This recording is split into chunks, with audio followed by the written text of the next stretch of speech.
Bismillahirrahmanirrahim. Assalamualaikum warahmatullahi wabarakatuh. Perkenalkan, saya Rahmat Saleh, NIM 2003 015 02 016. Di sini saya akan menjelaskan tentang keterampilan gerak dan unsur-unsur pendukungnya. Keterampilan gerak. Keterampilan gerak adalah kemampuan seseorang untuk melakukan suatu tugas gerak secara maksimal sesuai dengan kemampuannya.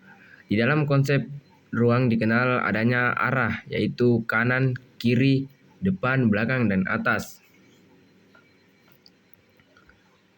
Selanjutnya, yaitu secara mekanis, gerakan diklasifikasikan menjadi dua kelompok.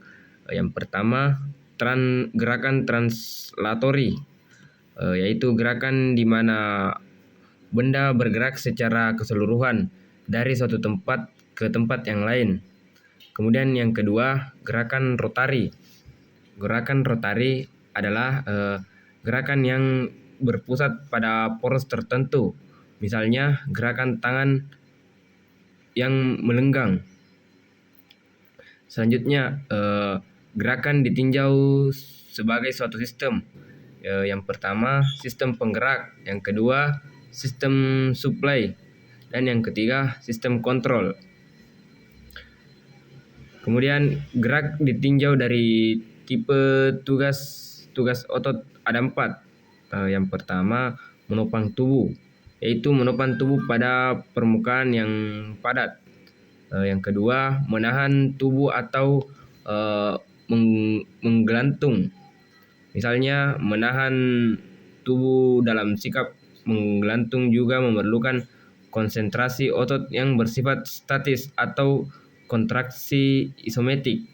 Kemudian yang ketiga, menggerakkan tubuh atau benda. Untuk menggerakkan tubuh atau benda,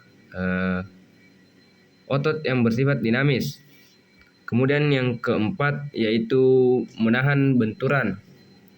Menahan benturan di sini merupakan benturan yang misalnya terjadi karena tubuh yang bergerak terhalang oleh benda diam di luar dirinya atau dari suatu benda yang bergerak ke arah dirinya.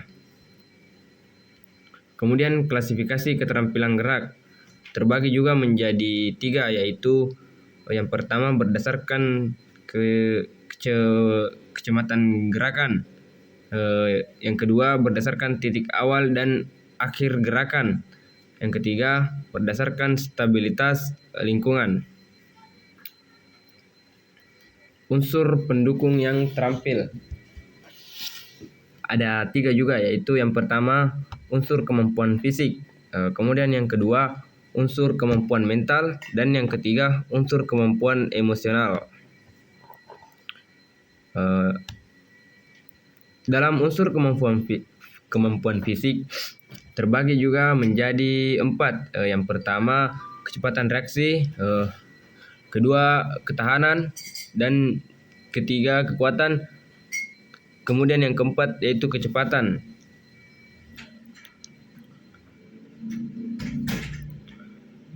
Selanjutnya yaitu unsur kemampuan mental. Unsur kemampuan mental dibagi juga menjadi 4, yaitu kemampuan memahami gerakan, memahami kecepatan stimulus, kemampuan menilai irama, kemampuan mengingat gerakan lampau atau yang telah selesai.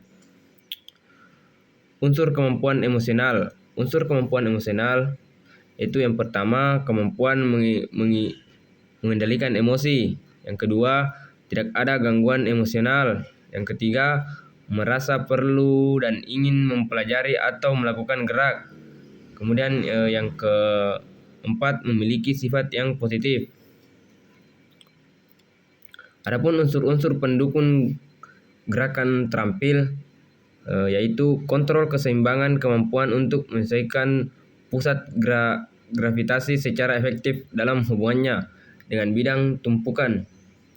Kemudian kontrol ketepatan waktu berbuat, dan selanjutnya kontrol muskular atau kemampuan mengendalikan konsentrasi dan relaksasi otot.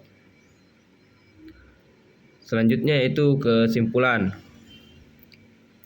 Gerakan manusia dipelajari secara cermat di dalam kinesiologi dan beberapa cabang ilmu dan kinesiologi, yaitu biomekanika, kinematika. Kinesiologi mempelajari gerakan manusia dari sudut pandang ilmu fisika.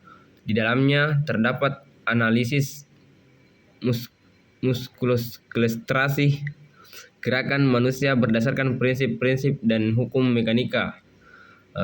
Seseorang memiliki gerakan terampil adalah seorang yang mampu melakukan gerakan secara efisien dan benar secara mekanis. Agar seseorang bisa memiliki keterampilan gerak yang baik, diperlukan juga proses belajar dan berlatih dalam jangka waktu yang relatif lama. Untuk mencapai efisien gerakan diperlukan dukungan dari beberapa unsur kemampuan yang ada pada diri pelakunya.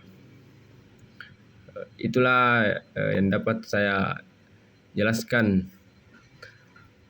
Lebih dan kurangnya mohon dimaafkan. Assalamualaikum warahmatullahi wabarakatuh.